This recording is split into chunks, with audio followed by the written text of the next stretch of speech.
Supreme court ने कहा है कि देश को टीएन शेषन जैसे चुनाव आयुक्त की जरूरत है। ये वही टीएन शेषन हैं जिन्हें पश्चिम बंगाल के तत्कालीन मुख्यमंत्री ज्योति बसु ने पागल कुत्ता तक कह दिया था। बिहार के मुख्यमंत्री रहे लालू प्रसाद यादव ने तो एक बार गुस्से में यहां तक कह दिया था कि शेषनवा को भैंसिया पे चढ़ाकर गंगा जी में हिला देंगे। जब शेषन को भारत का मुख्य चुनाव आयुक्त बनाने की बात आई तो राजीव गांधी ने कहा था कि वो दाढ़ी वाला उस दिन को हमेशा कोसेगा जब उसने शेषन को मुख्य चुनाव आयुक्त बनाने का फैसला लिया था। कौन था वो दाढ़ी वाला प्रधानमंत्री जिसने शेषन को मुख्य चुनाव आयुक्त नियुक्त किया? लालू और शेषन के बीच इतनी तल्खी क्यों थी? इस वीडियो में वो सारे किस्से जानेंगे और ये भी बताएंगे क्यों कहा जाता है कि राजनेता या तो भगवान से डरते हैं या फिर शेषन से। समझने की कोशिश करेंगे कि आखिर क्यों सुप्रीम कोर्ट को शेषन की जरूरत महसूस हो रही है।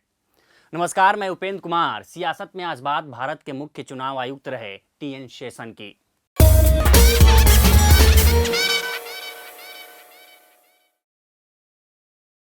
साल 1995 में बिहार विधानसभा के चुनाव होने थे। उस समय बिहार में बूथ कैप्चरिंग की घटनाएं आम थीं और निष्पक्ष चुनाव कराना इतना आसान नहीं था। लिहाजा शेषन ने बिहार विधानसभा का चुनाव टाल दिया। इससे तत्कालीन मुख्यमंत्री लालू प्रसाद यादव काफी नाराज हुए। उन्होंने शेषन को अपने अंदाज में कोसते हुए कहा था कि शेषनवा पगला सांड जैसा कर रहा है, मालूम नहीं है कि हम रस्सा बांध के खटाल में बंद कर सकते हैं। हद तो तब हो गई जब शेषन ने बिहार विधानसभा का चुनाव चौथी बार टाल दिया। इससे तिलमिलाए लालू प्रसाद यादव ने तब के बिहार मुख्य चुनाव आयुक्त रहे आरजेएम पिल्लई को फोन लगा दिया। पिल्लई ने जैसे ही फोन उठाया, लालू भड़क गए। लालू ने फोन पर ही कहा कि पिल्लई, हम तुम्हारा चीफ मिनिस्टर हैं और तुम हमारा अफसर। इस शेषनवा बीच में कहाँ से टपकता रहता है, फैक्स भेजता रहता है, हम सब फैक्स वैक्स उड़ा देंगे। बस चुनाव हो जाने दो, शेषनवा को भैंसिया पे चढ़ाकर गंगा जी में हिला देंगे। इसका जिक्र पत्रकार संकर्षण ठाकुर ने अपनी किताब बंधु बिहारी में किया है। दरअसल टीएन शेषन को भारत का मुख्य चुनाव आयुक्त बनाने के लिए सुब्रमण्यम स्वामी ने मनाया था। हालांकि इससे पहले कैबिनेट सचिव रहे विनोद पांडे ने भी उन्हें ये प्रस्ताव दिया था, लेकिन शेषन ने विनोद के प्रस्ताव को टालते हुए कहा था कि विनोद, तुम पागल तो नहीं हो गए, कौन जाना चाहेगा निर्वाचन सदन में। लेकिन जब सुब्रमण्यम स्वामी ये प्रस्ताव शेषन के पास लेकर गए तो वो मना नहीं कर पाए, क्योंकि सुब्रमण्यम स्वामी 60 के दशक में शेषन को हार्वर्ड यूनिवर्सिटी में पढ़ा चुके थे। ऐसे में स्वामी और शेषन के बीच गुरु और शिष्य का रिश्ता था। हालांकि शेषन ने स्वामी से यह जरूर कहा था कि वो कुछ लोगों से परामर्श लेने के बाद अपनी स्वीकृति देंगे। टीएन शेषन की जीवनी शेषन एंड इंटीमेट स्टोरी लिखने वाले वरिष्ठ पत्रकार गोविंदन कुट्टी बताते हैं कि स्वामी के जाने के बाद शेषन ने राजीव गांधी को फोन मिलाया। राजीव गांधी ने जैसे ही फोन उठाया तो शेषन ने कहा कि वो तुरंत उनसे मिलना आना चाहते हैं। जब उनके यहाँ पहुंचे तो राजीव गांधी अपने ड्राइंग रूम में थोड़ी उत्सुकता के साथ उनका इंतजार कर रहे थे। शेषन जैसे ही पहुंचे तो राजीव गांधी ने अपने एक सहकर्मी को जोर से आवाज लगाई कि फैट मैन इज हियर, क्या आप हमारे लिए कुछ चॉकलेट्स भिजवा सकते हैं?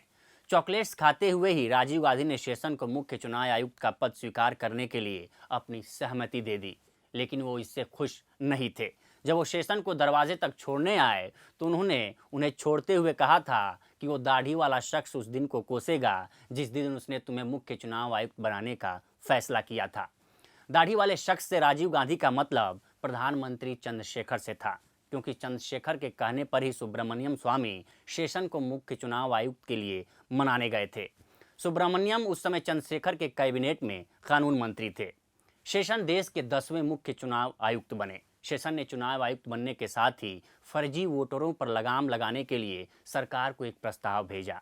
इस प्रस्ताव में कहा गया था कि मतदान पहचान पत्र पर वोटर्स की फोटो लगाई जाए, जिससे फर्जी वोटर्स को रोका जा सके। इस प्रस्ताव का सरकार और नेताओं ने जमकर विरोध किया।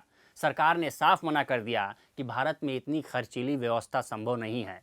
इस पर शेषन ने सरकार और नेताओं को दो टूक में कहा था कि जब तक वोटर्स आईडी पर मतदाता की फोटो लगी वोटर्स आईडी नहीं बनवाए जाएंगे तब तक देश में चुनाव नहीं होंगे।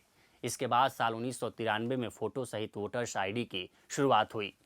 साल 1992 के उत्तर प्रदेश विधानसभा चुनाव को निष्पक्ष कराने के लिए शेषन ने सभी जिला मजिस्ट्रेटों, पुलिस अफसरों और पर्यवेक्षकों से कह दिया था कि एक भी गलती बर्दाश्त नहीं की जाएगी। किसी भी गलती के लिए वो खुद जिम्मेदार होंगे। शेषन ने सिर्फ उत्तर प्रदेश में ही करीब 50,000 अपराधियों को ये विकल्प दिया था कि या तो वो अग्रिम जमानत ले लें या खुद को पुलिस के हवाले कर दें। अखबारों में छपी कुछ रिपोर्ट्स के मुताबिक तब एक रिटर्निंग ऑफिसर ने कहा था कि हम एक दया विहीन इंसान की दया पर निर्भर हैं। साल 1993 में हर्षद मेहता कांड की वजह से वाणिज्य मंत्री रहे पी चिदम्बरम को इस्तीफा देना पड़ा था। इसके बाद नरसिम्हा राव सरकार ने उस वक्त के योजना आयोग के उपाध्यक्ष रहे प्रणब मुखर्जी को वाणिज्य मंत्री बना दिया। हालांकि प्रणब मुखर्जी संसद के किसी भी सदन के सदस्य नहीं थे। तब तक पश्चिम बंगाल की 2 राज्यसभा सीटों पर चुनाव की घोषणा हो चुकी थी। तब ये हुआ कि पश्चिम बंगाल की एक सीट से प्रणब मुखर्जी को राज्यसभा भेज दिया जाएगा, क्योंकि उस समय पश्चिम बंगाल में कांग्रेस के पास इतने विधायक थे कि वो अपने दम पर कम से कम एक सीट जीत सके। लेकिन इसी बीच मुख्य चुनाव आयुक्त टी.एन. शेषन ने 2 अगस्त 1993 को 17 पेज का आदेश जारी कर दिया। इस आदेश में ये कहा गया था कि जब तक सरकार चुनाव आयोग की शक्तियों को मान्यता नहीं देती, देश में कोई भी चुनाव नहीं होगा। यानी हर 2 साल पर होने वाले राज्यसभा के चुनाव और विधानसभा के उपचुनाव भी, जिनकी घोषणा की जा चुकी है, आगामी आदेश तक नहीं होंगे। इसके चलते पश्चिम बंगाल की राज्यसभा सीट पर चुनाव नहीं हो पाए और केंद्रीय मंत्री प्रणब मुखर्जी को अपने पद से इस्तीफा देना पड़ा। इस घटना से उस वक्त के पश्चिम बंगाल के सीएम ज्योति बसु इतने नाराज हुए कि उन्होंने शेषन को पागल कुत्ता तक कह दिया था। वीपी सिंह ने तो यहाँ तक कह दिया था कि हमने पहले कारखानों में लॉकआउट के बारे में सुना था, लेकिन शेषन ने तो प्रजातंत्र को ही लॉकआउट कर दिया है। टी.एन. शेषन ने कई चुनावों को तो सिर्फ इस वजह से स्थगित कर दिया था कि उस राज्य में वोटर पहचान पत्र तैयार नहीं था।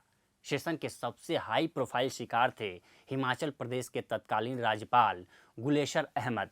चुनाव आयोग द्वारा सतना का चुनाव स्थगित करने के बाद उन्हें अपने पद से इस्तीफा देना पड़ा था।